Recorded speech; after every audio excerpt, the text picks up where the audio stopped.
राम विनायकं गुरुं नौमे साखरे नाम विश्रुतं येषां चरणसान्निध्यात् जीवा मुक्ता भवन्ति। साखरे वंशविख्यातं ज्ञानदानपरायणं विनायकं गुरुं वन्दे भवबन्धविमुक्तये।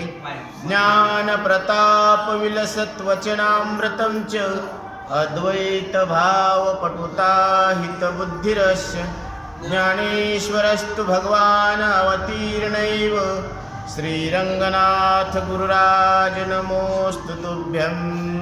वेदांत केसरी रंगनाथ महाराज परभणीकर यांच्या 56व्या पुण्यतिथीनिमित्त श्री शांतीब्रह्म एकनाथ महाराज यांची टीका हस्तामलक या ग्रंथाचं चिंतन चालू आहे। बाळ हस्तामलक 13व्या श्लोकात काय सांगतात? समस्तेषु वस्तुष्वनुष्युत्तमेकं समस्तानि वस्तूनि यन्नस्पृशन्ति वियद्वत् सदा शुद्धमत्सत्स्वरूपा सनित्योपलब्धि स्वरूपोऽहमात्मा सनित्योपलब्धि स्वरूपोऽहमात्मा। नाथ महाराज सांगतात आत्मा आकाशाप्रमाणे निर्लेप आहे। आत्मा कसा आहे? आकाशाप्रमाणे निर्लेप आहे। पाहे पा आकाश जैसे येथे सर्व पदार्थी सदा व्याप्त व्याप्त होत साते अलिप्त निर्मळ नित्य स्वभावी। हस्तामलकानं पूर्व श्लोकामध्ये स्पष्ट केले की मी बंध मोक्ष रहित नित्यबोध स्वरूप निर्विकार आत्मा आहे। मग त्याने पुढच्या श्लोकात स्वतःच शंका केली, आत्मा व्यापक आहे की परिच्छिन्न आहे? जर आत्मा अव्यापक मानले तर त्याला देश काल वस्तू परिच्छेद इत्यादी दोष लागतात, आणि जर व्यापक म्हणावं तर त्याला संगत्वाचा दोष लागेल। म्हणून आत्म्याची आत्मस्वरूपाची निसंगता भंग होते। श्रुती सांगते असंगो हि अयं पुरुषः, म्हणजे आत्मा असंग आहे। व्यापकता आणि अव्यापकता दोन्हीमुळे काही काही दोष प्रतीत होतो। हस्तामलकाने इथे स्पष्ट करण्यासाठी आत्मा व्यापक आहे का अव्यापक आहे आणि तो परिपूर्ण कसा आहे, तर या श्लोकामध्ये त्याचं विवेचन केलेलं आहे। आता जे आत्मतत्व समस्त वस्तूमध्ये एक समान व्याप्त आहे, समस्त वस्तूमध्ये व्याप्त आहे, तरी पण त्या व्यापक तत्वाला जगातील कोणतीही वस्तू स्पर्श करू शकत नाही। ते तत्व आकाशाप्रमाणे सदैव शुद्ध व स्वच्छपणे तोच नित्य शुद्ध बुद्ध मुक्त आत्मा मी आहे, असं बाळ हस्तामलक जगद्गुरु शंकराचार्य यांना संवाद रूपानं सांगत आहे। या श्लोकामध्ये आरशाचा दृष्टांत देऊन हे स्पष्ट केले गेले आहे की आत्मा सर्व ठिकाणी व्याप्त असून सुद्धा नित्य निर्मळ संगरहित परिपूर्ण आणि एकमेव आहे। सर्व व्यापक एकच आकाश सर्व ठिकाणी असून सुद्धा स्वभावता नित्य निर्मळ असते। आता काजळामध्ये आकाश आहे, पण काजळामुळं तो काळं पडत नाही। आकाश तर सगळ्या वस्तूमध्ये व्याप्त आहे, सगळ्यामध्ये आकाश आहे। आकाश म्हणजे ही जी पोकळी आहे तिला आकाश म्हणते। ही पोकळी काजळात सुद्धा आहे, लाल रंगात सुद्धा आहे आणि डब्यामध्ये सुद्धा भरलेला आहे। तर आकाशातच सगळ्या वस्तू आहेत। हे देह जे आहेत कशात आहे? आकाशात आहे। तर आकाशामध्ये काजळ आहे आणि काजळामध्ये आकाश आहे, पण काजळामुळं आकाश काळं पडत नाही, म्हणजे त्याचा धर्म आकाशावर लागू होत नाही। इतके सोप्या उदाहरणातून महाराजांनी स्पष्ट केले। तसेच जळल्याने जळत नाही, पाण्याने भिजत नाही, आकाशासारखा आत्मा सुद्धा सर्व व्यापक असून सुद्धा सदैव परिपूर्ण नित्य निर्मळ आणि अलिप्त राहतो। चिदाकाश स्वरूप आत्मा मन बुद्ध्यादी अंतकरण चतुष्टयात व्याप्त असून इंद्रियांना संचालित करतो, म्हणजे प्रेरणा देत असतो, परंतु स्वतः सदैव निर्लिप्त व निर्विकार असतो। याप्रमाणे आकाशात काजळ असून सुद्धा तो स्वतः काळा होत नाही, त्याप्रमाणे आत्मा सुद्धा मोह मळानं मलिन होत नाही। मोह झालेला आहे अर्जुनाला, म्हणून शेवटच्या श्लोकामध्ये सांगतात भगवंताला नष्टो मोहा स्मृतिर्लब्धा. आतापर्यंत अर्जुनाला मोह झालेला होता आणि 700 श्लोकानं काय झालं, त्याच्या अंतःकरणात असलेला मोह निघून गेला. तसेच आत्मतत्व क्रोधाग्नीने संतप्त होत नाही. एखाद्याला राग आला तर आत्मा नष्ट होतो का? नाही, क्रोधाने नष्ट होत नाही. आकाशामध्ये पाऊस पडतो परंतु तो स्वतः भिजत नाही. आकाश कुठं भिजत आहे? जमीन ओली होती, कपडे ओले होतात, पण आकाश ओलं होत नाही. आकाश शून्यहून शून्यापेक्षा व्यापक आहे. आत्मा चिदांशाने स्वानंदपूर्ण आहे. आकाशाच्या आधारावर ढग निर्माण होतात. तिथं आकाशात काय असते? ढग निर्माण होतात. परंतु आकाश स्वतः निर्लिप्त असते. त्याचप्रमाणे आत्मा मायेमुळे भोग भोगताना प्रतीत होत असून सुद्धा स्वतः अभोक्ता आणि साक्षीरूप असतो. आकाशामध्ये अनेक नक्षत्र दिसतात तरी सुद्धा तो असंग आणि अलिप्त आहे. त्याचप्रमाणे स्वतः प्रकाशरूप आत्मा संपूर्ण प्रपंचाला प्रकाशित करताना सुद्धा स्वतः अलिप्त असतो. आकाशाच्या पोटात म्हणजे त्याच्या गर्भामध्ये 3 लोक आहेत, परंतु आत्मा तर कोटी कोटी ब्रह्मांडाचे अधिष्ठान आहे. ज्यावेळेस भगवंतानं मुख पसरलं तर यशोदा मातेला अनंत ब्रह्मांड जयाची उदरी त्याचं दर्शन घडलेलं आहे. पण मायेनं परत ती स्मृती नष्ट केलेली आहे. तरी सुद्धा त्याच्या स्वानंद स्वरूपाला तत्वतः कोणी स्पर्श करत नाही. तो सदैव निर्विकार आहे. आकाश पंचमहाभूतामध्ये व्याप्त आहे तरी सुद्धा प्रलय काळामध्ये प्रकृतीत विलीन होत असते. आकाश सुद्धा नष्ट होते बरं का प्रलय काळामध्ये, परंतु आत्मा त्रैलोक्याचा आधार असून प्रलय काळात सुद्धा प्रलयातीत आहे. त्याचा प्रलय होत नसतो. आणि तेच तुमचं आमचं सगळ्यांचं एक स्वरूप आहे. म्हणून आकाशात दाट ढग किंवा धुके पसरल्यावर सुद्धा आकाश अप्रभावित होते. पहा ना, आता आकाशामध्ये धुकं पसरलं ना जास्त थंडी, दुधावाल्याची टक्कर होती आणि दोन्हीच्या कॅन्डीमधलं दूध एक होऊन जातं. पण हे कशामुळे होतं? धुक्यामुळे होतं. ते धुक्यामुळं समोरचं काही दिसत नाही, पण आकाशावर काही परिणाम होत नाही त्या धुक्याचा. तसं तो आत्मा मायेने आच्छादित प्रतीत होत असताना सुद्धा मायेनं प्रभावित होत नाही. कारण माया सुद्धा कशी आहे? भासित आहे, भासणारी आहे. लौकिक दृष्टीने आत्मा समस्त देहात व्याप्त आहे, परंतु पारमार्थिक दृष्टीने त्याच्या देह किंवा देही असा भाव नसतो. आत्म्याच्या व्यतिरिक्त कधी कोणता पदार्थ नाही आणि आत्म्याहून काही भिन्न नाही. म्हणून आत्मा सर्व पदार्थी व्याप्त हा पूर्वदृष्टीचा वृत्तांत. दृढ लक्षिता परमार्थ व्यापकार्थ दिसे असेना. आत्मा आत्मत्वे अवघा एक. आत्मा आत्मरूपानं पूर्ण एक आहे. तेथे कैचे व्याप्य व्यापक. तिथं व्यापक काय आहे आणि व्याप्य कोणती वस्तू आहे? बुद्धिभेदे मानिती लोक एकी अनेक कल्पना. बुद्धिभेदानं लोक एकालाच काय करतात? अनेक रूपानं कल्पना करून बसतात. आत्मा सर्व पदार्थी व्याप्त हा जीवदृष्टीचा वृत्तांत. हे जीवदृष्टीनं दृष्टांत दिलेलं आहे की आत्मा कसा आहे? व्यापक आहे सगळ्या पदार्थामध्ये. परम पाहता परमार्थ. आत्मा पदार्थ स्पर्शेना. आणि पारमार्थिक दृष्टीनं जर पाहिलं तर आत्म्याला वस्तू स्पर्श करत नाही. जीवी चित्रीच्या नाना व्यक्ती. चित्रामध्ये वेगवेगळ्या व्यक्ती दाखवलेल्या आहेत. देखना देखे निखळ भिंती. पाहणारा काय पाहतो? फक्त भिंत पाहतो, त्याच्यातल्या कल्पनेकडे नाही पाहते. ती विज्ञानिया ब्रह्मत्री जगती भ्रांत भ्रमती विचित्राकारी. तसं ज्ञानी पुरुष ह्या तिन्ही जगामध्ये फक्त ब्रह्मतत्व पाहत असतो आणि भ्रांत लोक मात्र विचित्र भ्रमाशीच एकरूप होऊन बसतात. जीवी घृताची या कणिका. जसं तुपाचं काय केलेलं आहे? उंडा केलेला आहे. घृतेशी नवती अनिका. तीवी भूते भौतिका देखा. स्वदेही एका आत्मत्वे होती. तसं भूत सुद्धा काय आहेत? भौतिकच आहे. परंतु आत्मा मात्र या देहात असून सुद्धा कसा आहे? विदेही आहे.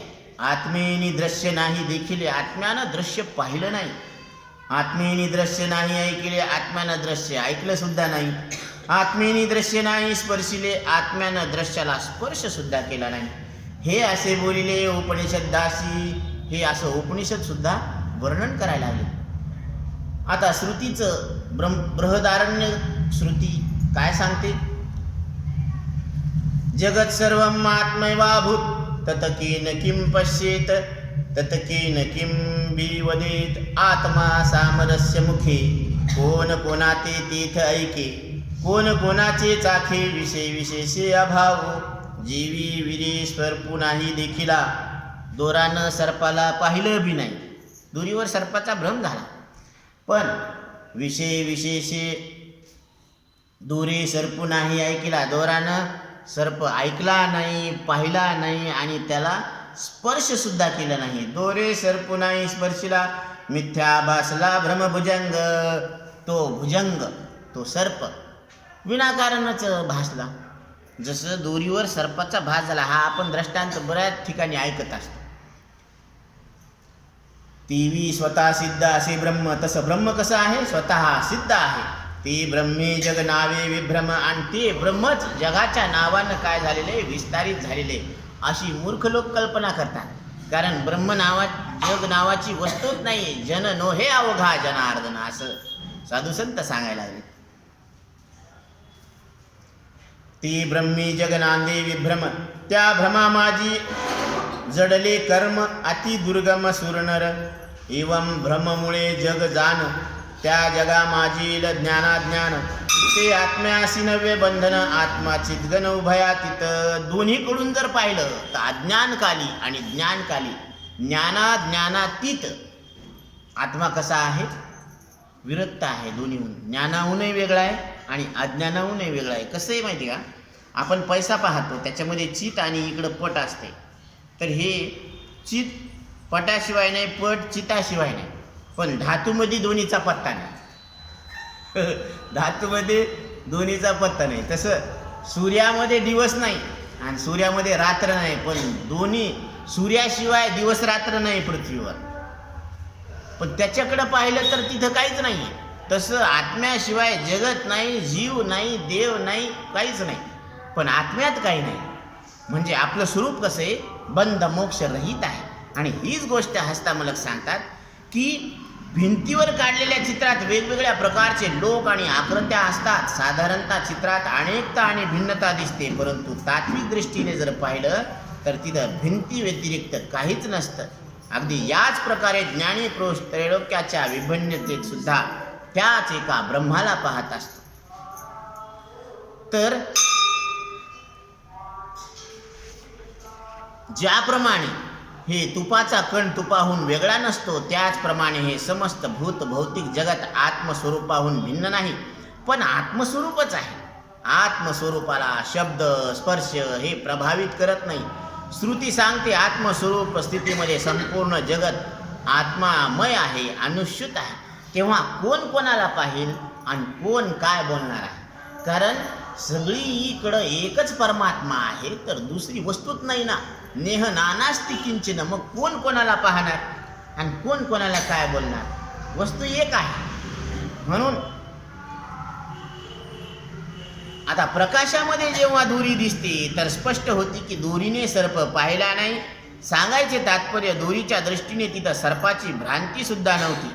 दोरीने सर्प पाहिला नाही, ऐकला नाही आणि स्पर्श सुद्धा केला नाही. केवळ मंद अंधकारामध्ये भ्रांतीमुळे सर्पाचा भास झालेला आहे. आता दोरीच्या श्रद्धेस्य स्वतः सिद्ध आत्मस्वरूप ब्रह्म आहे. केवळ मायेमुळे जगाचा भ्रम भासतो. अज्ञानजन्य भ्रांतीमुळे जीव व जगाचे कर्म भासतात. हा सगळा भास आहे. सत्य तर आत्मस्वरूपच आहे. ते ज्ञानातीत निर्मळ, जे द्वैतातीत निश्चल, जे शिवातीत केवळ, ते मी प्रांजळ परम ब्रह्म. जीव शिवातीत आहे. अज्ञानामुळे जे भ्रममूलक जगत दिसते त्याला समजावे लागेल. या जगाच्या ज्ञानाच्या आत्म्याशी कुठलाही संबंध नाही. म्हणून आत्मस्वरूपात जगाचे कुठले बंधन नाही. आत्मा ज्ञानाचा विषय नसून स्वतः तो जगाचे कुठले बंधन नसून सुद्धा स्वतः आत्मस्वरूप आहे, ज्ञानस्वरूप आहे. तो ज्ञान अज्ञानाच्या पलीकडं निर्मळ आहे, द्वैत अद्वैताच्या पलीकडे निश्चळ आहे आणि जीव शिवातीत शुद्ध ब्रह्म आहे. तेच एकमेव अद्वितीय परब्रह्म मी आहे. ऐकोनी बालकाची ज्ञानोक्ती असं बाळानं सांगितल्यानंतर आचार्याशी सुखाची स्फूर्ती एकला न समायत्री जगती एवढी सुख प्राप्ती अनावर झाली.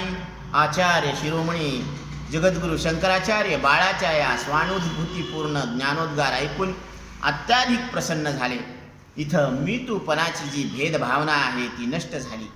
गुरु शिष्य दोन्ही परब्रह्म स्वरूप झाले आणि हेच परमानंदाचे क्षण होते. तर चंद्रामृत निववित आहे, सबाह्य तापतेने न जाय. सद्गुरु अवलोकने पाहे, सबाह्य होय सुखरूप. ज्याप्रमाणे एक गाय आपल्या व्याल्यानंतर आपल्या बछड्याला प्रेमाने चाटत असते. हे सगळ्यांच्या दैनंदिन जीवनातले अनुभवाचे उदाहरण आहेत बरं का.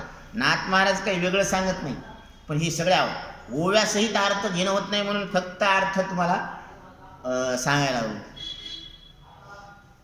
तर जशी एक गाय व्याल्यानंतर आपल्या बछड्याला चाटत असते ती प्रेमाने, त्याप्रमाणे परमानंदाने परिपूर्ण होऊन आपल्या प्रेममयी दृष्टीने त्या साक्षात्कारी बाळाला न्याहाळू लागले. चंद्रामृत पूर्ण जगाला शीतल करून टाकतो, परंतु त्याचा अंतर्बाह्य ताप निवृत्त होत नाही. तो बाहेरचा ताप निवृत्त करतो, अंतःकरणाचा ताप निवृत्त करत नाही. म्हणून परंतु सद्गुरूच्या कृपादृष्टीने सर्व अंतर्बाह्य ताप कष्ट निवृत्त होतात आणि परम सुख स्वरूप शीतलता व्याप्त होते. होय सुखाचा महामेरू आनंद निर्भरू शिष्यावबोधे. म्हणजे गुरुकृपेने जेव्हा शिष्याला सद्बोध प्राप्त होतो तर सद्गुरू सुद्धा स्वयं आनंदाने भरून जातात. शिष्याच्या स्वानुभवपूर्ण ज्ञानाने प्राप्त सुखात मग्न पाहून सद्गुरूला सुद्धा अखंड आनंद मिळतो. आता नाथ महाराज उपसंहार करत असताना सांगतात, ऐसा सुखावला शंकरू हे जाणून ते लेकरू. कथा समाप्ती प्रकारो उपसंहारो आपादी. ज्याप्रमाणे एक आई आपल्या लेकराला प्रेम करते त्याप्रमाणे सद्गुरू सुद्धा आपल्या शिष्याप्रती प्रेमाने ओतप्रोत राहतात. याच्यातही सद्गुरू त्याच आत्मस्वरूपाच्या लीलेचे दर्शन करतात. आईचे प्रेम तर मोह ममता जनित असू शकते, परंतु सद्गुरूचे प्रेम सदैव मोह ममता रहित असते. निजानुभवाच्या परम सुखाने आनंदित शिष्याला पाहून सद्गुरू सुद्धा आनंदित होतात. यामुळेच बाल हस्तामुलकचे स्वानुभूत ज्ञानाला पाहून आचार्य खूपच प्रसन्न झाले. इथे या कथाचा उपसंहार होतो. पुढच्या श्लोकामध्ये भगवान विष्णूची वंदना करून या स्तोत्राचे समापन केलेले आहे. म्हणजे इथं हा ग्रंथ समाप्त होत असतो. आता हा जो श्लोक आहे तो श्रीहरी विष्णूला समर्पण आहे. म्हणून सगळ्यांनी हात जोडून डोळे बंद करून त्या श्रीहरी विष्णूची प्रार्थना करायची की आपल्या प्रत्येकावर श्रीहरी विष्णूची कृपा व्हायला पाहिजे आणि आपलं कल्याण होऊन हीच कथा आपल्याला नेहमी नेहमी ऐकण्याचा योग यावा अशी तिथं आपण प्रार्थना करणार आहोत. जिथं विषय येईल तिथं मी सांगेन. पूर्वीच्या श्लोकामध्ये आत्मसाक्षात्कारी बाळ हस्तामलकाचार्यांची अबोल मौन अवस्थेतून निघालेले ज्ञानाभूती पूर्ण उद्गाराचे समापन झाले होते. इथं ग्रंथ समाप्त झालेला आहे. हस्तामलक शब्दाचा अर्थ तळहातावर ठेवलेला आवळा. जितका प्रत्यक्ष आहे त्या आवळ्याच्या ज्ञानातच चैतन्याचं सुद्धा प्रत्यक्ष आहे. म्हणजे आत्म्याचं प्रत्यक्ष तिथंच आहे असं या हस्तामलक शब्दाचा अर्थ आहे. भगवान शंकराचार्य आपल्या शिष्याची पूर्णावस्थेतून प्रगट झालेल्या स्वानंदपूर्ण वचनांना ऐकून परमानंदाचा अनुभव करू लागले. हस्तामलकाने स्पष्ट केले, केवळ मायेमुळे प्रपंचाचा भास होतो. पारमार्थिक दृष्टीने आत्मस्वरूप स्थितीत प्रपंच राहत नाही. वास्तविक जगाचा प्रपंच आकाशवत सर्वाधिष्ठान व सर्वांतर्यामी आत्मस्वरूपाहून भिन्न नाही. पूर्ण अवस्थेमध्ये प्रपंच सुद्धा परमार्थमय अनुभव होत असतो. या संबंधी नाथ महाराज सांगतात, प्रपंचू खानोनी सांडावा मग परमार्थू मांडावा. हा संदेह न लगे करावा प्रपंचुनी अवघा परमार्थ होय. म्हणून ज्ञानोबराय सुद्धा सांगतात, न लगती सायास जावे वनांतरा सुखे येतो घरा नारायण. ही धारणा चूक आहे की आधी प्रपंचाचा पूर्णपणे त्याग करावा लागेल मगच परमार्थाची साधना होईल. ते सांगतात प्रपंचाला सुद्धा परमार्थमय करा. कारण पावलाला तुम्ही काय करा, विठ्ठल विठ्ठल म्हणा, तर ते एक एक यज्ञ व्हायला लागला. आणि हेच यज्ञ आपल्याला आत्मस्वरूपाकडे घेऊन जाणार आहे. म्हणूनच अखंड आत्मानंद आणि ब्रह्मस्फूर्तीने युक्त आत्मज्ञ पुरुष प्रपंच व्यवहार करत असताना सुद्धा आपल्या पूर्णावस्थेमध्ये सहजच राहत असतो. या कथेची समाप्ती तर मागच्या श्लोकातच झाली, परंतु जगाच्या कल्याणासाठी आचार्यांनी प्रार्थना स्वरूप अंतिम श्लोक प्रकट केलेला आहे. मायातीत नारायण परमेश्वराची कृपा समस्त प्राण्यावर व्हावी या हेतूने त्यांनी विश्वव्यापक व आत्मस्वरूप भगवान विष्णूची स्तुती केलेली आहे. उपाधो यथा भेदता सन्मनीनां तथा भेदता बुद्धिभेदेषु तेपि यथा चंद्रिकानां जले चंचलत्वं तथा चंचलत्वं तपापीह विष्णु तथा चंचलत्वं तवापीह विष्णु. आता सगळ्यांनी हात जोडायचे, डोळे बंद करायचे आणि मनातल्या मनात माझ्या माग म्हणायचं, हे श्रीहरी विष्णू, हे विष्णू, ज्याप्रमाणे स्फटिकमणी स्वतः अभेद राहून रंगीन वस्त्राच्या उपाधीच्या संयोगाने भिन्न भिन्न दिसते, त्याप्रमाणे हे विश्वव्यापी नारायण तुम्ही एक अद्वितीय आत्मतत्व असून सुद्धा बुद्धिरूपी उपाधीमुळे अनेक भासित होतात. ज्याप्रमाणे चंद्राचे प्रतिबिंब पाण्यात पडल्यावर चंचलत्व भासते, त्याप्रमाणे तुम्ही एक अद्वितीय सर्वव्यापक निश्चळ आणि परिपूर्ण असून सुद्धा वेगवेगळ्या बुद्धिभेदामुळे अनेक जीवाच्या रूपात दिसतात. तुम्ही आमचे कल्याण करावे, तुमची कृपादृष्टी सदैव आमच्यावर असावी. याप्रमाणे श्रीहरी विष्णूला आपण प्रार्थना केलेली आहे. सगळ्यांनी डोळे उघडा. तर हा श्लोक श्रीहरी विष्णूला समर्पित आहे. हे विष्णू, विश्वव्यापी नारायणा, भगवंता, ते आत्मतत्व तुम्हीच आहात. तुम्ही एक अद्वितीय सर्वत्र आणि सर्व रूपात सदैव सर्व काळामध्ये विराजमान आहात. तुमच्याशिवाय कुठे काहीच नाही. केवळ मन, बुद्धी आणि उपाधीमुळे एक अद्वितीय चैतन्य स्वरूप परमात्मा अनेक नामरूपामध्ये भासतात. या संदर्भाला स्फटिक मणी आणि चंद्राच्या प्रतिबिंबाचा दृष्टांत देऊन सिद्ध केलेला आहे. नाथ महाराज सांगतात, स्फटिक काजळी दिसे काळा, आरक्ती आरक्त निळा, नीळवर्णी भासे निळा, तरी तो वेगळा ती शुद्धत्वे. जसा स्फटिक आरशावर काय होत असतो माहिती का, एक काळा मुनी ठेवतात, तर तो त्या संयोगाने काळ्या वस्त्रावर किंवा त्या काचावर ठेवला तर काच सुद्धा कसा दिसतो, काळाच दिसतो.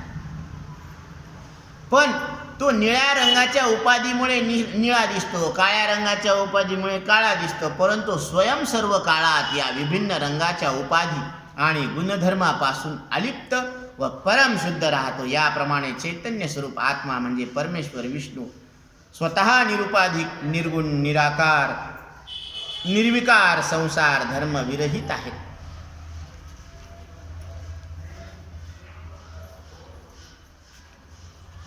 अशा पद्धतीनं शुद्ध अनादि अनंत ब्रह्मांड सच्चिदानंद परिपूर्ण व एक अद्वितीय आत्मा, परंतु बुद्धिभेदामुळे अनेक भासत असतात.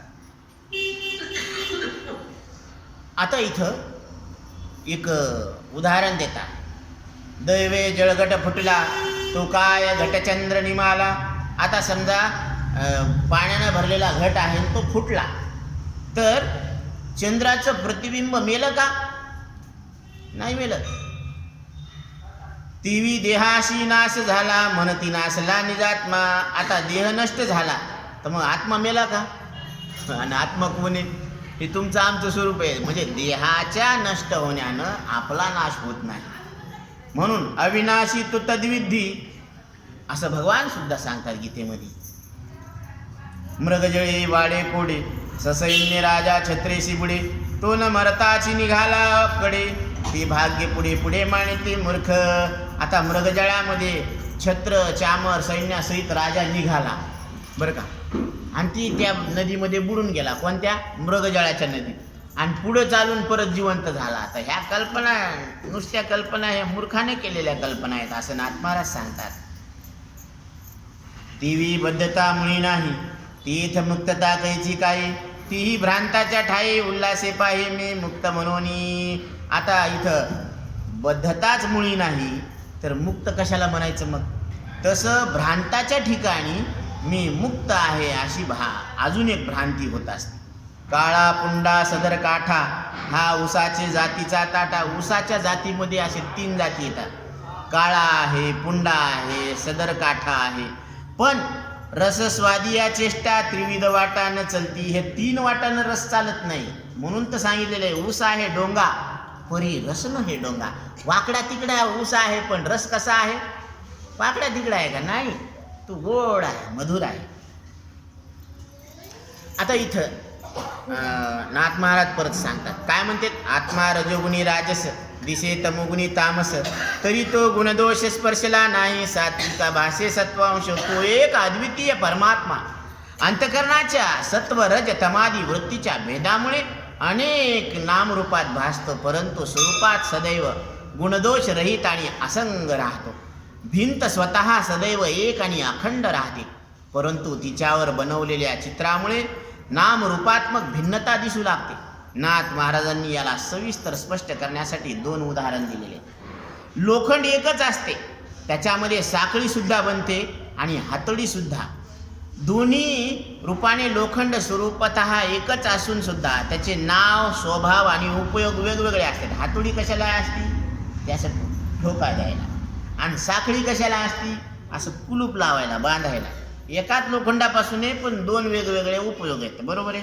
तसं असा ठक ठक ठक आवाज येतो हातोडी पिटल्यावर, आहे का नाही? याप्रमाणे आत्मा उपाधीमुळे विकारवान भासतो, परंतु स्वभावतः सदैव शांत आणि सम असतो. आता दुसरं उदाहरण देतात. चंद्र एक आणि निश्चळ आहे, परंतु चंचल पाण्यामध्ये त्याचे अनेक प्रतिबिंब आणि चंचल भासत असतात. जेव्हा कोण्या व्यक्तीला चक्कर येते तर त्याला पर्वतादी स्थिर वस्तू सुद्धा फिरताना दिसतात. आकाशात ढगांनी झाकलेला चंद्र ढगांच्या चालण्याने चालणारा दिसतो. आणि लेकरं बी काय म्हणतात? अरे चंद्र पळायला, चंद्र पळायला. चंद्र पळतो का? पण ते लेकराला सुद्धा भ्रम होतो की चंद्र पळाल्यासारखं वाटतं, आहे की नाही? तसं बघा, चंद्र पळत आहे, वास्तवात चंद्र स्थिर राहतो. त्याचप्रमाणे आत्मस्वरूपाला न जाणल्यामुळे अज्ञानी पामर लोक देह परिवर्तन किंवा देहाच्या मरणाला आत्म्याचे मरण सांगतात. घरातील पाण्यात ती घटात जे पाणी असते ना, त्याच्यातील पाण्यात प्रतिबिंबित चंद्र घट फुटल्यावर दिसणे बंद होते, परंतु बिंबरूप तर अविनाशी असते. म्हणून नाथ महाराज सांगतात, भेद तो उपाधी संबंधू आत्मा अभेदी निज भेदू, ऐसा जयाशी निश्चयो बोधू, तो परमसाधू सिद्धत्वे. म्हणजे उपाधी भेदामुळेच आत्मा न बदलणारा असून सुद्धा बदलणारा वाटतो. वास्तविक आत्मा निरुपाधिक, न बदलणारा आणि निर्विकार आहे. ज्याचा बदल होत नसतो, ती वस्तू मरत नसते. म्हणजे आपण अमृत स्वरूप आहोत. आपल्याला येऊन जाऊन कशाची भीती? मरणाची. पण तुकोबराय सांगतात की तुम्हाला मरण नाही, तुमचा जन्म झाला नाही, असं तुकोबराय सांगतात. छाती टुकून सांगतात, जन्म नाही रे आणिक तुका म्हणे माझी फाक. मी शपथ घेऊन सांगायलो की तुम्हाला जन्म नाही. आता जी वस्तू जन्मलीत नाही ती मरण कशी बरं? म्हणून आपलं मरणही नाही आणि जन्मही नाही. हे फक्त सद्गुरू सांगतात, जगद्गुरू तुकोबराय सांगतात, भगवद्गीता सांगते, नाथ महाराज सांगतात. आणि या बाळानं सुद्धा हेच प्रतिपादन केलेलं आहे की आत्मज्ञ सत्पुरुष साधू हे निश्चयपूर्वक जाणतो की आत्मा सदैव अभेद व निर्विकार आहे. केवळ उपाधी भेद व अविद्येमुळे त्याची अनेकता दिसते. नाथ महाराजांनी सद्गुरू जनार्दन स्वामीच्या कृपेने हस्तामलक स्तोत्रामध्ये प्रगट झालेल्या आचार्यांच्या पारमार्थिक दृष्टीला अनेक दृष्टांत देऊन स्पष्ट केलेलं आहे. त्यांनी समजावलं की परमात्मा सर्वांतर्यामी आत्मा आणि विष्णू वेगवेगळे नाही, एकच आहे. केवळ उपाधी संबंधामुळे अनेकत्व भासते. द्वंद्वात्मक जगात निर्द्वंद्व आत्मस्वरूपात स्थित सत्पुरुष सर्वत्र सर्वव्यापक नारायणालाच पाहत असतो. तिथे दुसरीकडे जीव भावात स्थित अज्ञानी लोक मायेला वश होऊन जगालाच सत्य मानत राहतात. ते अभेद विष्णूमध्ये बुद्धी उपाधी भेदामुळे अनेकत्वाची कल्पना करून देतात. आत्मा स्वरूपाने नित्यमुक्त आहे, परंतु अज्ञानी लोक अविद्येमुळे त्याला बद्ध किंवा मुक्त म्हणतात. जसे भ्रांतीमुळे दोरीत सर्पाची प्रतीती होते, उजेड असल्यावर दोरीचे ज्ञान होते की ते सर्प कधीच नव्हता, केवळ भास होता, तरी असे म्हणतो की सर्प पळाला किंवा सर्प धरला, हे म्हणणे व्यर्थ आहे. असे म्हणणे म्हणजे काय आहे? जसं समजा मृगजळामध्ये कोणी राजासेना छत्रासहित बुडाला आणि मरून नदीच्या दुसऱ्या काठावर नवीन आयुष्यासहित पुन्हा प्रगट झाल्या. ह्या सगळ्या मूर्खपूर्ण कल्पना आहेत. नित्य उपलब्ध आत्मस्वरूपाला कधी बद्धता नाही, म्हणून मुक्ततेचा प्रश्नच कशाला. स्वतः मुक्त म्हणणे किंवा समजणे सुद्धा एक प्रकारची भ्रांती आहे. एखादा ऊस वरून काळा दिसतो, कडक दिसतो, वाकडा दिसतो, तिकडा दिसतो, पण रूपाच्या भिन्नतेशिवाय आतली गुढी सगळ्यात एकच असते. गुढीच्या दृष्टीने कधी कुठे भेद नाही. या पद्धतीने आत्मस्वरूपाच्या दृष्टीने ध्याता, ध्येय, ध्यान, ज्ञाता, नेय, ज्ञान इत्यादी त्रिपुटी भेद नाही. म्हणून नाथ महाराज सांगतात, करिता नश्वराची निवृत्ती नासेना ते संत म्हणती, जडाची त्यागिता स्तब्ध स्थिती जाणत्या ते श्रुतीची द्रुप म्हणे. आता आत्म्याला सच्चिदानंद म्हणणे सुद्धा अज्ञानजन्य आहे. कारण वेद सुद्धा काय सांगतात, श्रुती नेती म्हणून वर्णन करतात की तो आत्मा असा नाही, असा नाही. बुद्धीनं त्याचं वर्णन करता येत नाही, वाणीनं त्याचं वर्णन करता येत नाही, चित्तानं चिंतन करता येत नाही, मनानं त्याची कल्पना करता येत नाही. मन वाणी बिनरूप असा आत्मा आहे आणि ते तुमचं आमचं सगळ्यांचं एक स्वरूप आहे.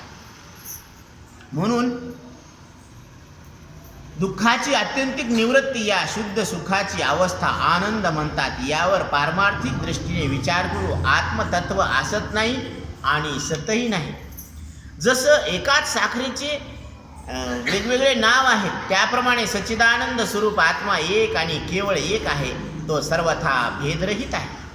आता नाथ महाराज परत एकदा सांगतात. आता ह्या ग्रंथामध्ये शेवटचा मुद्दा चालू आहे आणि त्याच्यामध्ये 3 मुद्दे आहेत. परत मन तेची देह पाही, मन कल्पित देह देही, यथानुभवे सांगेन तेही सहजान्वयी विलासो. विचाराला स्पष्ट करण्याच्या दृष्टीने स्वतः शंका करून त्याचे निरसन करतात की जर परमात्म स्वरूप एकमेवाद्वितीय आणि त्याच्यामध्ये दृश्यादी भेदयुक्त त्रिगुणात्मक अनेकत्व रूपी प्रपंच याचा निराश आणि जन्ममरण सुद्धा नाही, तर मग हा सगळा भास का होतो? आत्मा जर जन्ममरणवान नाही, त्याला जन्म नाही, मरण नाही, मग हे कशाला मुळं भासायला लागलं हे जगत? तर ते समजावतात की देहादी प्रपंच व देहादेही हा भेद अविद्यारूपी मनाची कल्पना आहे. हे अज्ञानाचीच काय आहे, मनाने केलेली कल्पना आहे. अज्ञानजन्य मनाचा हा सगळा खेळ आहे. जेव्हा मनपणे उठी तेव्हाची संसाराची उरेदारी, कर्माकर्म सुख दुःख त्रिपुटी मनाच्या पोटी संसारू. मनाच्या पोटी जन्ममरण, मनामुळंच जन्ममरण, मन ते संपूर्ण संसारू. जेव्हा झोपेमध्ये मनाचा मनपणा संपतो तर हा दृश्यादियुक्त अनेकात्मक संसार सुद्धा राहत नाही. झोपेतून उठल्यावर काय राहतं बरं? तिथलं काहीच राहत नाही, आहे की नाही? आणि ज्यावेळेस झोप, आता हे दिवसभर काय करत असते, आलोवीस का देतीस, आलोवीस का देतीस असं बोंबलत राहते. आज बाजार आहे तेच ऐकू बोलू काय होतं ते झोपते. आणि झोपेत बी काय म्हणते, आलोवीस का देतीस. अरे इथं कुठं बाजार आहे? ते म्हणजे बापा इथं कुठं बाजार आहे? पण ते संस्कार दिवसाचे काय होते, त्याला रात्री झोपू देत नाही, ते स्वप्नात बी तसं बरळत आहे. तसं हे एक मनानं केलेली कल्पना आहे. ही जगत म्हणजे काय? मनानं केलेली कल्पना. तर अगदी त्याचप्रमाणे पूर्णावस्था भावात्मक त्रिपुटी रहित संसाराचा निराश होतो. तात्पर्य हे आहे की मनामुळेच जन्ममरणादी संसार भासतो आणि मनाच्या अवस्थेत कधी काहीच नसते. जिथं मन नसतं, मन मुरे मग जे उरे ते तुम्ही कार्य नव्हा. मन हे राम झाले, मन हे राम झाले, प्रवृत्ती ग्रासूनी कैसे निवृत्तीस आले, प्रवृत्ती ग्रासूनी कैसे निवृत्तीस आले. हे मन प्रवृत्तीला ग्रासून निवृत्तीला येत असतं. म्हणून निवृत्ती ज्ञानदेव सोपान मुक्ताबाई. इथं वृत्ती निवृत्त झाली ते निवृत्ती, आणि तिथं ज्ञान प्रगट होत असतं, आणि ते ज्ञान सोपं असल्यामुळं तो जीव मुक्त होत असतो. ही निवृत्ती ज्ञानदेव सोपान मुक्ताबाईची कृपा आहे प्रत्येक जीवावर, ती तुमच्या आमच्यावर सुद्धा आहे. म्हणून हीच गोष्ट हस्तामूलक सांगतात इथं की दृश्य तोची महाबोध, प्रपंच तोची परमानंद, विवादू तोची निज संवाद, ऐक्यतेसी भेद, स्वेच्छानांदे स्वेच्छा चालता पदोपदी, पावला पावली समाधी, लोकांच्या जल्पवादी उपनिषदी रहिवासू. या जीवनमुक्त चिदाकाशरूप पूर्ण अवस्थेमध्ये प्रकृती पुरुषाची द्वैत प्रपंच संपतो, सर्वत्र व्यापक विष्णू स्वरूप भगवानाचे दर्शन होऊ लागते. म्हणून तिथं काय सांगितलेलं आहे आपल्याला, जिकडे पाहे तिकडे सर्वमय गोविंद, आनंद रे विठोबा झाला माझे मनी, देखिले लोचनी विटे सहित पाऊली. आनंद झाला का? कारण सगळीकडे श्रीहरी विष्णूच दिसायला लागलेत ना आपल्याला, म्हणून अशी दृष्टी प्राप्त होत असते. स्वरूप भगवंताचे दर्शन होऊ लागते, प्रपंच परमार्थमय दिसू लागतो, आणि स्वलीन झाल्याने सहज समाधी लागत असते. ही चालती बोलती समाधी आहे. म्हणून समाधी संजीवन हरिपाठ. अर्जुना देऊनी समाधी, सवेची घातला महायुद्धी. भगवंतानं अर्जुनाला समाधी दिली, एकट्यालाच दिली, पण ज्ञानोबारायांनी तुम्हाला आम्हाला दिलेली ही चालती बोलती समाधी आहे, ही संजीवन समाधी आहे. आजही ज्ञानोबारायांचे सगळ्याला दर्शन होऊ शकतात, फक्त साधना करायला पाहिजे. साधनेनं प्रत्यक्ष ज्ञानोबराय तुम्हाला सुद्धा दर्शन देतात.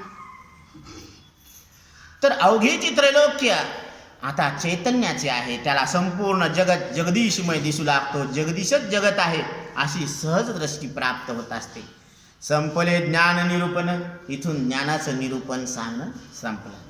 ओंदाटले ब्रह्मपूर्ण, तेने आचार्यापण बाळपूर्ण, आलिंगीला तळ हातावर ठेवलेल्या आवळासारखे स्पष्ट ब्रह्मज्ञानमय वचन ऐकून आचार्य अतिशय आनंदात बुडाले. बाळ हस्तामलकाच्या नित्य उपलब्ध आत्मस्वरूपाच्या साक्षात्काराला पाहून मंत्रमुग्ध झाले, आणि त्यांनी प्रेमपूर्वक बाळाला आलिंगन केले. इथे स्तोत्र निरूपण संपले. हे 14 श्लोक जाण, 14 विद्याचे निज जीवन, जीवा जीवा समाधान निरूपण हस्तामलक. या 14 श्लोकाचे महात्म्य दाखवताना महाराज समजावतात की ही वास्तवता हे स्वतः जीवनातील 14 विद्या आहेत. जीवाला जीवनात पूर्ण समाधान प्राप्त होण्यासाठी हस्तामलक या श्लोकाचे निरूपण केलेले आहे. हा ग्रंथ जगद्गुरू शंकराचार्यांच्या गुरुशिष्य परंपरेचे उत्कृष्ट उदाहरण आहे. यात हस्तामलकाचार्याची श्रेष्ठता सुद्धा निर्देशित केलेली आहे. संत एकनाथ महाराज श्रद्धा सुमन अर्पण करताना सांगतात, पूर्णत्वाची पूर्णपण सद्गुरूचे चरण, एका जनार्दना शरण एकपण नुरुणी. सर्व सद्गुरू जनार्दन स्वामीच्या कृपेने त्यांच्या शरणमध्ये जाऊनच ही पूर्ण स्वरूप द्वैतरहित स्थितीचे वर्णन पूर्ण झालेलं आहे. याप्रमाणे भगवान श्री शंकराचार्य व हस्तामलक यांच्या संवादाचे समापन होते. गुरुकृपेने आपल्याला सुद्धा सद्गुरूच्या चरणात शरण जाऊन प्रार्थना करतो की या श्लोकाचे चिंतन करताना आपण सुद्धा चैतन्य स्वरूपात राहू. गुरुवर्य बापूराव महाराज परतूरकर सुद्धा नेहमी सांगत असतात की जीव अवघे देव, खोटा नागवी संदेह, प्रत्येक जीव हा स्वरूपानं परमात्मा आहे, आणि त्याला असं कळून घेणं सहज आहे, सोपं आहे. म्हणून इतकं सहज आणि सोपं असताना आपल्याला का लक्षात येत नाही? कारण हे मन भरकटलेलं आहे. म्हणून ते मन एकाग्र करून जर आपण हा विषय ऐकला तर इथं गुरु परंपरा सांगितलेली आहे नाथ महाराजांनी. कारण ग्रंथाचं समापन झालेलं आहे, पण गुरु शिवाय ज्ञान प्राप्त होत नाही. या ग्रंथामध्ये मुळापासून गुरु परंपरेची पद्धत सांगावी लागेल. ग्रंथ संपल्यावर शेवटी गुरुस्तुती करावी. मुळात मुख्य श्री गुरु नारायण आहेत, त्यांचे शिष्य ब्रह्मदेव आहे. ब्रह्मदेवाने महामुनी श्री नारदांना उपदेश दिला, नारदांनी श्री व्यासांना दिला, व्यासांनी तो उपदेश शुकाचार्यांना दिला, शुकाचार्यांनी तो उपदेश गौडपादाला दिला. तेथून संन्यास पद्धत सुरू झाली. गुरु परंपरा. संन्यास गुरु गौडपादाचार्य त्यांचे सत्शिष्य पूज्यवर्य गोविंदपाद होते. गोविंदपादांचे अद्वैत 2 शिष्य केले. ते विवरणाचार्य आणि शंकराचार्य होते. प्रबोध, अति वीर्यवान, धैर्यवान, ज्ञान गुणाने गुणगांभीर्य, आत्मज्ञान दानामध्ये अति औदार्य हे शंकराचार्य. चिन्मूर्ती, दशाचार्य, 10 संन्यासी जे व्यास पूजेला बोलावल्या जातात. 10 जे शंकराचार्य त्यांना व्यासांच्या पूजेला बोलवल्या जातात. त्यांच्या विभागाने यथान्वय पद्धती सांगतात. आता 10 आचार्यांच्या, हे 10 जे आचार्य आहेत ना त्यांची पद्धत सांगतात. 10 आचार्यांच्या फार थोड्या पूर्वीच्या आचार्यामध्ये 4ही श्रेष्ठ शंकरापासून ज्ञान गजरामध्ये आचार्यत्व 6 जणांना दिले. पूर्वाचार्याचे 4 विभाग आहेत. पहिले गौडपादाचार्य, दुसरे गोविंद भगवतपादाचार्य, त्यापासून विवरणाचार्य आणि मुख्य आचार्य श्री शंकराचार्य. श्री शंकराचार्यापासून 6 आचार्य झाले. विश्वरूपाचार्य 1 आहेत. दुसरे पहा पृथ्वीधराचार्य, तिसरे सहजाचार्य हस्तामलक, चौथे श्रीधराचार्य भागवताची निश्चित व्याख्या केली, 5वे पद्मपादाचार्य आणि 6वे त्रुटकाचार्य. इतक्याने 10 दशाचार्य सांगितले. आता संन्याशामध्ये हे अतिवर्य परम ज्ञानसूर्य आहेत. आश्रम धर्मात अति वीर्यवान आहेत. ज्ञानदानात श्रेष्ठ शौर्यवान आहेत. ते 4 झाले मठाचार्य. आता मठ पर्याय ते ऐका.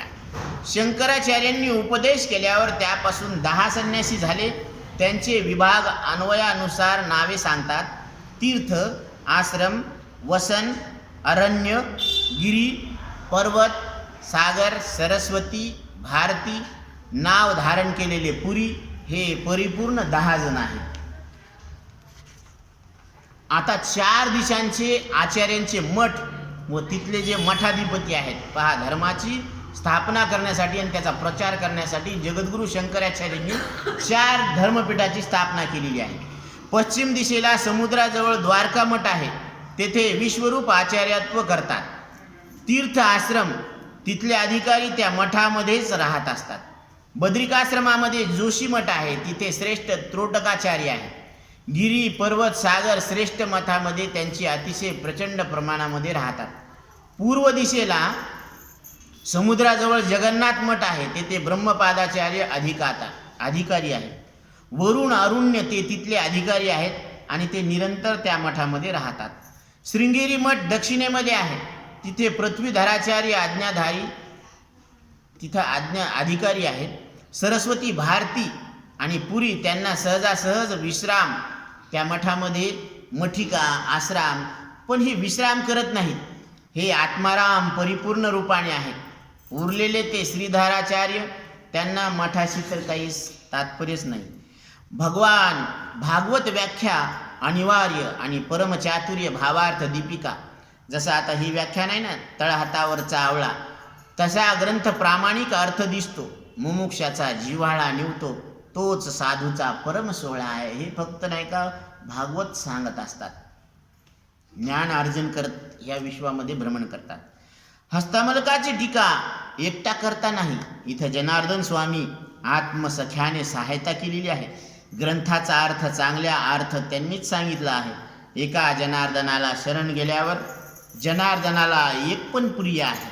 जनार्दनाच्या कृपेमुळेच संपूर्ण ग्रंथ पूर्णत्वाला आलेला आहे. निरूपण पूर्ण झाले. पण आता पूर्ण म्हणायला म्हणतं कोण? कारण सगळेच पूर्ण परमात्मा आहेत. इथं आता बोलायला काही विषयच राहिला ना. बोलणे खुंटले, मौन तुटले, आनंद घन अद्वैत आत्मा. जसं आता आरशानं तोंड दाखवलं आणि आरशा गेल्यावर ते तोंड बी निघून गेलं, पण ते मुक्त मुखाला मुख आहेच ना, ते का हरवलं का? नाही ना. तसं ते आत्मा तसं संचले. तसं अज्ञानाने आत्मत्व न्यावे आणि ज्ञानानं ते परत आत्मत्व आणून द्यावे असं वस्तूला संभवत नाही. तर ते स्वभावाने सदोदित आहे. आत्मा नित्य आहे, प्राप्त आहे. म्हणून सनित्योपलब्धी स्वरूपोहम आत्मा. बाळानं नेहमी असंच म्हणावं श्लोकाच्या शेवटी. तर हेच इथले निरूपण. जी ज्ञानाची बोळवण एका जनार्दनी जन विजन वस्तू परिपूर्ण पूर्वत्वाने आहे. पूर्णत्वाचे पूर्णपण सद्गुरूचे चरण एका जनार्दना शरण एक पण नुरुनी. तिसरं मत शंकराचार्य. हस्तामलक संवाद हा संपूर्ण. श्रीकृष्णार्पणमस्तु. इथं ग्रंथ पूर्ण झालेला आहे. आता या 14 श्लोकाचं महत्त्व सांगतात. हे 14 श्लोकाचे निरूपण म्हणजे हस्तामलक ज्याला म्हणतात ते हे 14 विद्यांचे आत्मजीवन आहे. जीवाच्या जीवाला समाधान करते. 14 भुवनांचे अधिष्ठान आहे. या धडाच्या आधाराने समाधान होते. हे 14 इंद्राची इंद्रत्व पूर्ण इंद्राला शोभण्यासारखे आहेत. इंद्रदेवाला समाधान देणारे आहेत. हे 14 काव्य ओळीतील कथनाच्या आवृत्तीने गायल्यावर गयेमध्ये पिंडदानाचे जे फळ तेच फळ या गायनाने पिंडाला समाधानरूप फळ मिळते. म्हणजे ज्यांना पितृदोष लागलेला असतो किंवा पूर्वजांचा उद्धार करायचा असतो तर हे ऐकल्यानं, हे गायन केल्यानं, हे चिंतन केल्यानं सगळे दोष निवृत्त होतात. तुम्हाला मी कालच सांगितलं होतं. याच्या इतकी फलश्रुती अपूर्वता आहे.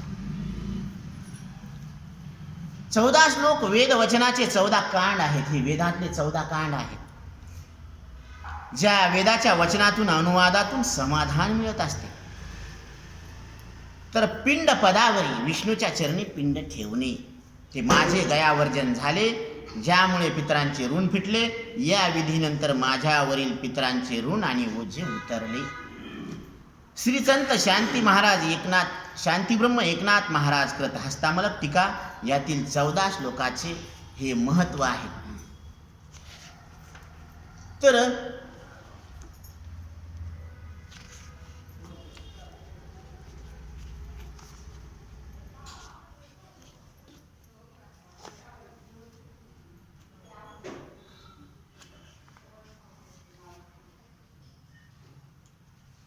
तो मुलगा आचार्यांनी ब्राह्मणाकडून मागून घेतला.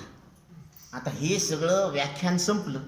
आता पुढं आता काहीतरी व्हायला पाहिजे ना. हा प्रवृत्तासी नये कामा परमार्थ दान द्यावे आम्हा. हे आचार्यांची वचन गरिमा त्या ब्राह्मणत्मा मानली.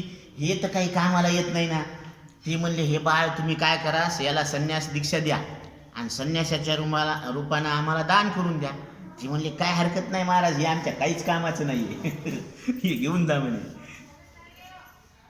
केवळ अबोलने लेकरू त्यासी विज्ञान बोलवी श्री शंकरू. हे मुख बालक आहे पण आचार्यांनी त्याच्या मुखातून ज्ञानासहित विज्ञान बोलवून घेतलेलं आहे. मग त्यांची श्रेष्ठता त्याच्या आईवडिलाला बाकीच्या सगळ्या लोकांना लक्षात आली. त्याचे कर्वणी उपनयन सवेची शंकरो करी मुंडन. त्याचं उपनयन संस्कार केला, मुंज केली, त्याचं मुंडन केलं. बरं का. हा त्याशीच द्यावा संप्रसारू ऐसा निज निर्धारू दृढ केला. हा संप्रदायाचा विस्तार करण्यासाठी आचार्यांना दान द्यावा असा त्यांनी विचार केला आणि त्यांना देऊन टाकला. त्याचे पूर्ण संन्यास देऊन जाण घेऊन आपण निघाला. अद्यापि व्यास पूजेशी पूज्यत्व हस्तामलकाशी. व्यास पूजेमध्ये सुद्धा हस्तमलकाचार्यांची पूजा होत असते. पाहता संन्यास पद्धतीशी श्रेष्ठत्व त्याशी आचार्यत्वे. त्यांना आचार्य म्हणूनच काय केले जाते, पूजल्या जातं. अशी इथं हस्तामलक गुरु शिष्यांचा जो संवाद आहे तो पूर्ण झाला. आपण सर्वांनी शांत चित्तेने तो रोज ऐकून घेतला. त्याबद्दल सर्व श्रोत्यांचे मनापासून आभार. आणि आमचे परम आदरणीय भरदम काका यांनी संपूर्ण व्यवस्था केलेली आहे. त्यांचे मानावे तितके कमीच उपकार आहेत. त्यांनी हा जो वेल लावलेला आहे हे ज्ञानाचं अंकुर, तर तेच अंकुर बीज एका मोठ्या वृक्षामध्ये रूपांतरित होणार आहे याची आम्हाला खात्री आहे. कारण धर्म राजाचा हरी न सांगता काम करी. मोगरा फुलला मोगरा फुलला फुले वेचिताची बहरू कळियासी आला. मोगरा फुलला मोगरा फुलला. हा मोगऱ्याचा वेल लावलेला आहे काकांनी आणि त्याचा वेल गगनावर सुद्धा त्याचं उंच भरारी घेणार आहे. आणि हे काकाजी एक दिवस निश्चित होणार आहे. त्याची फळं येणारी तरुण पिढी चाखणार आहे. एवढा आत्मविश्वास मी इथं दाखवतो आणि सेवेला पूर्ण विराम देतो. पुंडलिका वरदे हरी विठ्ठल, श्री ज्ञानदेव तुकाराम, पंढरीनाथ भगवान की, माऊली ज्ञानेश्वर महाराज की. आता विश्वात्मके देवे येणे वाग्यज्ञ तोषावे, तोषोणी मज द्यावे पसाय दान हे. जे खळांची व्यंकटी सांडो, तया सत्कर्मी रती वाढो. भूता परस्परे जडो, मैत्र जीवांचे दुरितांचे तिमिर जाओ. विश्वस्व धर्म सूर्य पाहो, जो जे वांछिल तो ते लाहो. प्राणी जात वर्षत सकळ मंगळी, ईश्वर निष्ठांची मांद्याळी. अनवर्त भूमंडळी भेटो तया भूता, चला कल्पतरूंचे आरव. चेतना चिंता मुळीचे गाव, बोललेले अर्णव विभूषांचे. चंद्रमेघे अरांचन, मार्तंड जे तापहीन. ते सर्वाही सदा सज्जन, सोयरे होतु किंबहुना सर्व सुखी. पूर्ण हो निती